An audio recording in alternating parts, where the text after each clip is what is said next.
Hi friends, ఈరోజు మనం group 2 మెయిన్స్లో భాగంగా ఆంధ్రప్రదేశ్ చరిత్రలో 4వ పాఠ్యాంశమైన ఇక్ష్వాకుల గురించి ఈరోజు తెలుసుకున్నాం.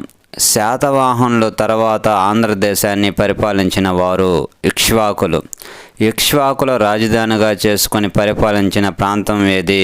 విజయపురి. దీనిని నాగార్జునకొండ అంటారు. శాతవాహన కాలంలో నాగార్జునకొండ ప్రాంతాన్ని ఇక్ష్వాకులు ఏ హోదాలో పాలించారు? మహాతలవరులో హోదాలో పాలించారు. శ్రీ శాంతమూలుడు శాతవాహనులకి మహాతలవారు అనే తెలుపు శాసనం ఎక్కడ లభించింది? పనిగిరి. ఇది నల్గొండలో లభించింది. ఇక్ష్వాకుల రాజ్యంలో కృష్ణా గోదావరి మధ్య ప్రాంతాలు ఏవి? గుంటూరు, ప్రకాశం, నెల్లూరు, కర్నూలు, కడప. ఇక్ష్వాకులు శాతవాహనుల సామంతులు అని వీరపురుషదత్తుడి యొక్క ఏ శాసనం తెలియజేస్తుంది? అల్లూరి శాసనం. ఇక్ష్వాకు అనే పేరు ఏ పదం నుండి వచ్చింది? ఇక్షు అనే పదం నుంచి వచ్చింది. ఇక్షు అనగా అర్థం చెరకు.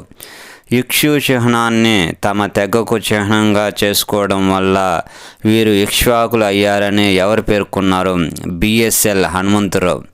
నాగార్జునకొండలో వీరి గురించి త్రవ్వకాలు జరిపిన ప్రముఖ ఆంధ్ర పురావస్తు శాస్త్రవేత్త ఎవరు? ఆర్ సుబ్రహ్మణ్యం. మొదటగా పురాణాల గురించి తెలుసుకున్నాం. ఇక్ష్వాకులను పురాణాలు ఏ విధంగా పేర్కొన్నవి? శ్రీ పర్వత ఆంధ్రులు, ఆంధ్ర భృత్యులు అని పేర్కొన్నారు. పురాణాల్లో పేర్కొన్న ఇక్ష్వాకుల రాజుల సంఖ్య ఎంత? 7 మంది రాజులు. 2 సాహిత్య ఆధారాలు. న్యాయసేనుడు కన్నడ భాషలో రచించిన గ్రంథం ఏది? జైన ధర్మామృతం. ఇక్ష్వాకు రాజు యశోధరుడు కృష్ణానది ముఖద్వారం వద్ద ఏ నగరాన్ని రాజధానిగా నెలకొల్పాడు? ప్రతిపాలాపురం. దీనిని బట్టిప్రోలు అని కూడా అంటారు. ఇక్ష్వాకుల కాలంలో ఏ రకమైన పంచాంగం ఉండేదని తెలుస్తుంది? తిథి, వార, నక్షత్రాల పంచాంగం ఉండేది. అశ్వఘోషుడు రచించిన గ్రంథం ఏది? బుద్ధ చరితం.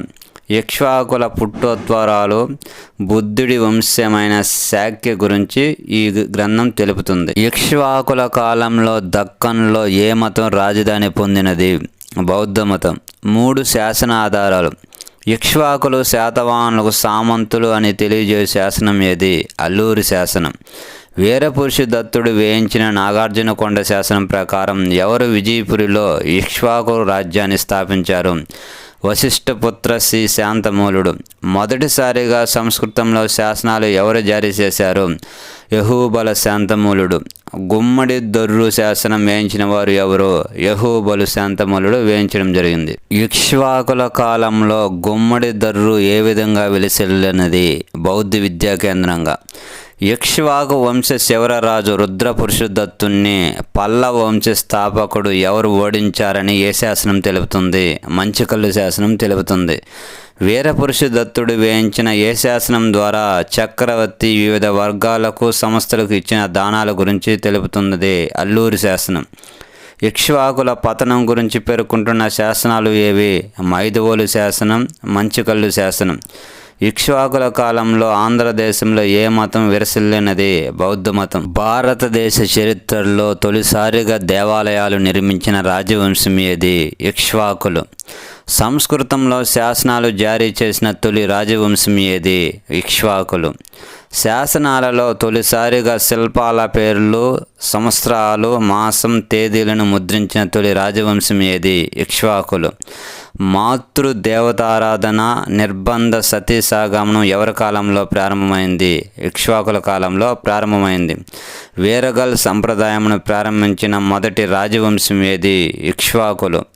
మేనత్తల కుమార్తెలను వివాహం చేసుకునే సంప్రదాయాన్ని ప్రారంభించిన తొలి రాజవంశం ఏది?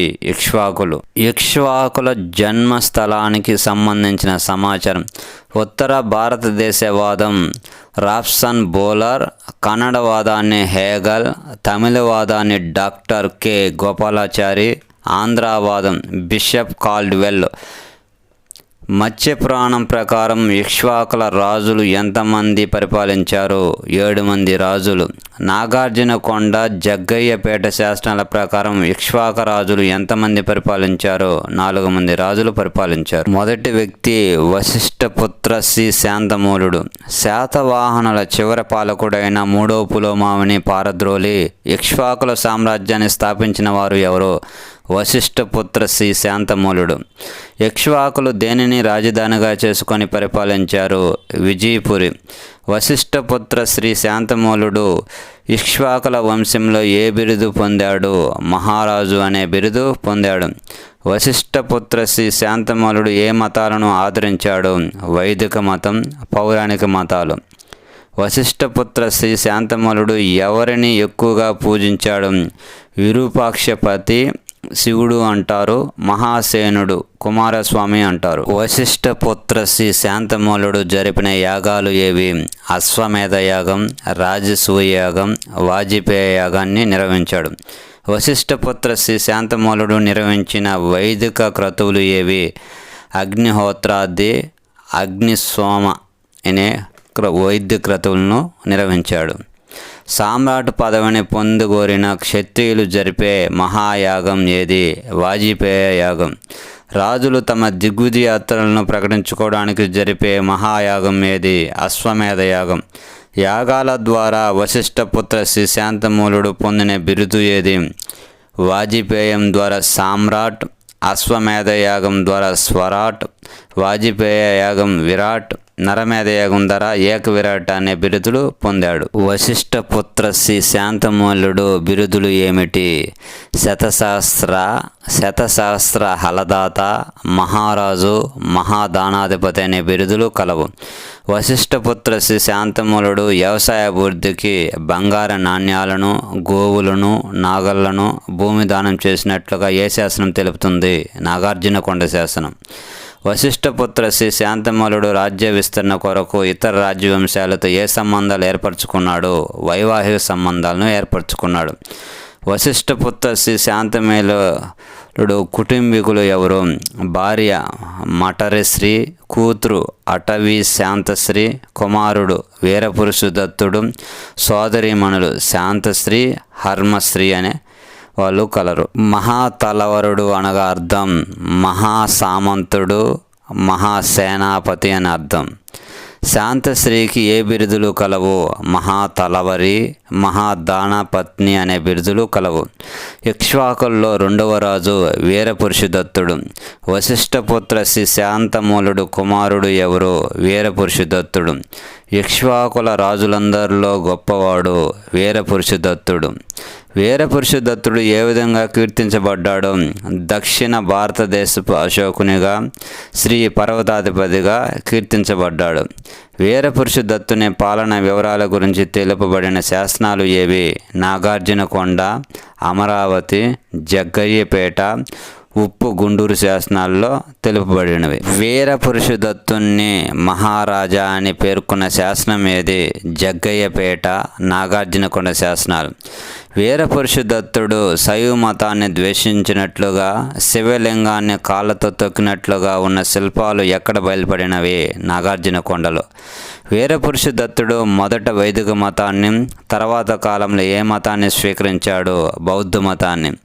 ఇక్ష్వాకుల రాజులందరిలో బౌద్ధ మతం స్వీకరించిన ఏకైక రాజు ఎవరు? వీరపురుషదత్తుడు.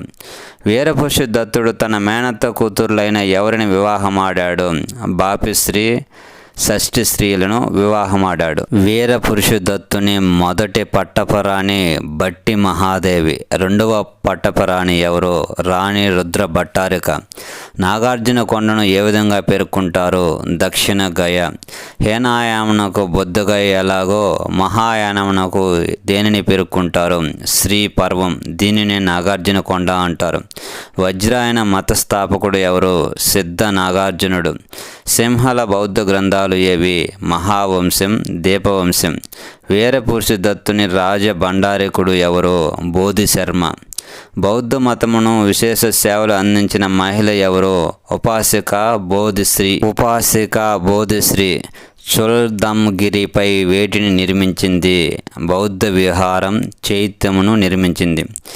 పాపిలి అనే ప్రదేశంలో ఉపాసక బోధిశ్రీ వేటిని నిర్మించింది? 7 విహారాలు. 3వ రాజు యెహోవా శాంతమూలుడు.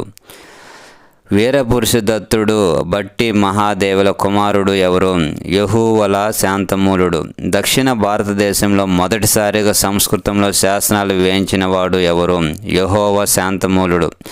వీరపురుషదత్తుడిని పాలనా కాలంలో ప్రారంభమైన పుష్పభద్ర ఆలయం నిర్మాణమును ఎవరు పూర్తి చేశారు? యెహోవా శాంతమూలుడు. యెహోవల శాంతమూలుడు పాలనా కాలంలో నాగార్జున కొండలో నిర్మించబడిన దేవాలయాలు ఏవి?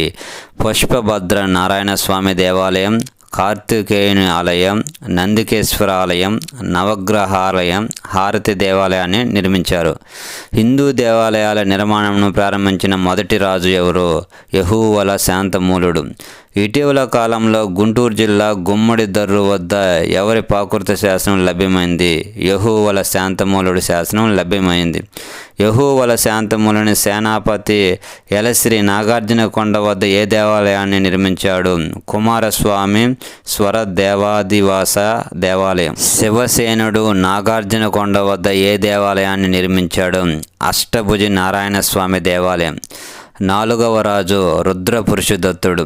యెహోవా శాంతమూలుని కుమారుడు ఎవరు? రుద్రపురుషదత్తుడు. మంచుకల్లు శాసనం ప్రకారం ఇక్ష్వాకుల చివరి రాజు ఎవరు? రుద్రపురుషదత్తుడు.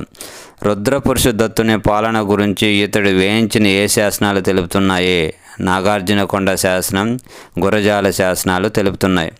మంచుకల్లు శాసనం ప్రకారం రుద్రపురుషదత్తుని ఎవరు ఓడించారు?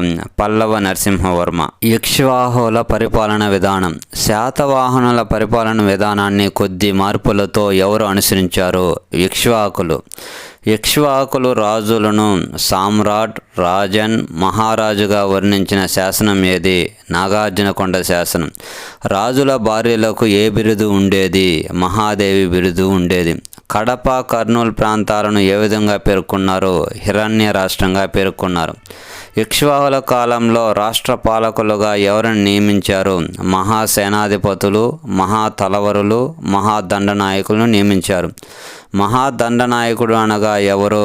సర్వ సైన్యాధ్యక్షుడు. ఇక్ష్వాకుల కాలంలో న్యాయమూర్తిని ఏ విధంగా పిలిచేవారు? మహాతలవరి. ఇప్పుడు మనం గ్రామ పాలన గురించి తెలుసుకున్నాం. ఇక్ష్వాకుల పాలనలో చివరి భాగం ఏది? గ్రామం. 5 గ్రామాలను కలిపి పిలిచిన విధానం ఏది? గ్రామ పంచిక. ఇక్ష్వాకుల కాలం నాటి గ్రామ పాలకుడు ఎవరు? గ్రామ పంచి. మహాగ్రామ అనే భూభాగానికి ఎవరు అధికారిగా ఉండేవాడు? మహాగ్రామిక. గ్రామ రక్షకుడు ఎవరు? తలారి. ఇక్ష్వాకుల శాసనాల్లో ఉపయోగించిన తెలుగు పదం ఏది? తలారి. ఇక్ష్వాకుల ఆర్థిక పరిస్థితుల గురించి ఇప్పుడు తెలుసుకున్నాం. ప్రభుత్వానికి ప్రధాన ఆదాయ మార్గం ఏది? భూమి శిస్తు. ఇక్ష్వాకుల కాలంలో భూమి శిస్తు బాగా అనేవారు. బాగా అనగా అర్థం పంటలో రాజ్యభాగం అని అర్థం. సాధారణ పంటలో ఎన్నో వంతు భూమి శిస్తు ఎంత వసూలు చేసేవారు? 1/6 వంతు వసూలు చేసేవారు. ధన రూపంలో వసూలు చేసే శిస్తును ఏమంటారు? హిరణ్యం. ధాన్య రూపంలో వసూలు చేసే శిస్తును ఏమంటారు? మేయం. ఇక్ష్వాకుల కాలంలో పన్నుల గురించి తెలియజేసే శాసనం ఏది? విసపట్టి శాసనం. శాతవాహన కాలంలో వ్యవసాయదారులను ఏ విధంగా పిలుస్తారు? హలీకులు అని పిలుస్తారు. వ్యవసాయ అభివృద్ధికి భూదానాలతో పాటు విరివిగా నాగాలను దానం చేసిన ఇక్ష్వాకు రాజు ఎవరు? శ్రీ శాంతమూలుడు. పరిశ్రమలు, వృత్తులు, వ్యాపారంపై ఏ పన్నును వసూలు చేసేవారు? కరుకారా పన్నును వసూలు చేసేవారు. పశువులు ఈనిన మొదటి దూడను ప్రభుత్వానికి సుంకంగా సమర్పించేవారు అని ఎవరు వివరించారు? మిరాసి వివరించారు. ఈ పార్ట్ 1 వీడియోలో ఇక్ష్వాకుల గురించి కొంత సమాచారం తెలియపరచడం జరిగింది.